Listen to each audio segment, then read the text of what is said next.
তো আজকে যাবো আমরা প্রি স্কিল, মানে বিয়ের গল্প আর প্রি স্কিল দুটো মার্চ হবে, ঠিক আছে। আর আমাকে তো কার্তিকদাকে যাওয়ার জন্য বলেছে। কার্তিকদা এখন ঘুমাচ্ছে, দেখতে পাচ্ছ তোমরা, ঠিক আছে। কার্তিকদাকে তুলবো। কার্তিকদা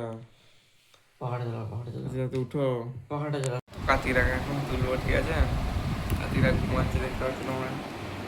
মানে মানে তোমার কাল রাত 9টা থেকে 4টে পর্যন্ত কার সাথে কথা বলছিল কি জানি।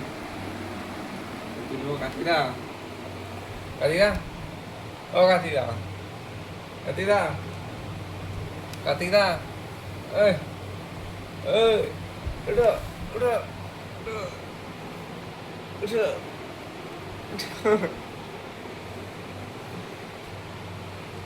উঠো उठो, मर गया साले। তো ফাইনালি আমাকে উঠেই পড়তে হলো। ঘুম থেকে তোলার পর এখন বাজছে 10টা, ঠিক আছে। বাবু এই যে বেরিয়েছে, ড্রেসআপ দেখতে পাচ্ছ তো। এরপর যাবো সৌমিত্রদাকে তুলতে, সঙ্গে যাচ্ছে আমাদের প্রফেশনাল সিনে ফটোগ্রাফার সানু ভাই।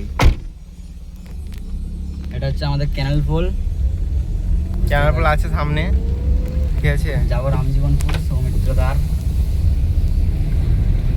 কুঠির আলয়ে। ফাইনালি এখন আমরা হাজিপুর পেরাচ্ছি, মানে হাজিপুরেই ঢুকলাম, হাজিপুরের মোড় সামনে দেখতে পাচ্ছ। আছি গেট, এইমাত্র গেট পেরালাম। এখানটায় কি বলে চেকপোস্ট, তাই তো, রামজীবনপুরের চেক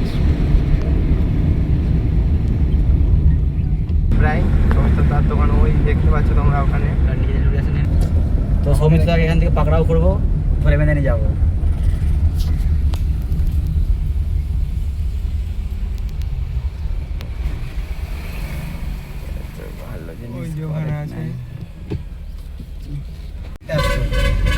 তো আর সৌমিত্রদার দোকানে কিছু ভিডিও করা হয়নি, অনেকটা লেট হয়ে গেল ভিডিও করতে।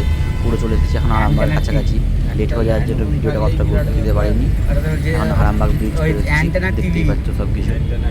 মানে ঝড় হতে ভেঙে পড়ে যেত, আমাদের কিছু করতেই হতো নি। তারাই সব পাড়ার লোক সব একদম বাঁশ ফাঁস কেটে অ্যান্টেনা ফ্যান্টেনা বেঁধে তুলে দিতে একদম।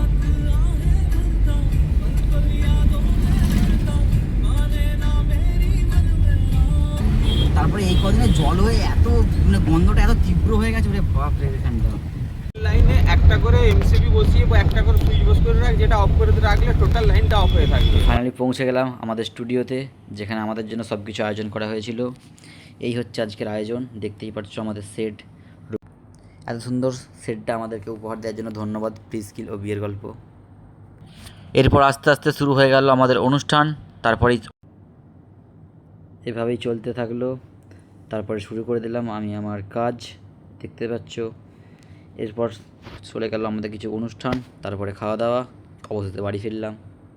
তিনটে জিনিস সবসময় ঠিকঠাক রাখতে হবে।